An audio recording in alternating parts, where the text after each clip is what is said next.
జగన్ సంక్షేమ పథకాలతో రాష్ట్రాన్ని నాశనం చేశాడు, శ్రీలంకన్ చేశాడు, లేకపోతే కనుక వెనిజులా చేశాడు. కాబట్టి దాన్ని నియంత్రించాలి అని ఇంతకుముందు మాట్లాడారు. ఇప్పుడు అంతకంటే ఎక్కువ సంక్షేమ పథకాలు చంద్రబాబు నాయుడు ఇస్తానని చెప్తున్నారు. ఎలా అంటే సంపద సృష్టించి అంటున్నారు.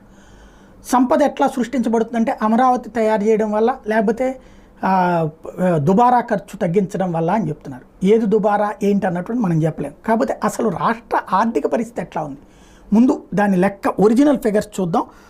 స్టేట్కి సంబంధించి సొంత సంపాదన పన్నుల రూపంలో కావచ్చు, రిజిస్ట్రేషన్లు కావచ్చు, వీటన్నిటి ద్వారా 1,16,124 కోట్లు ఉంది.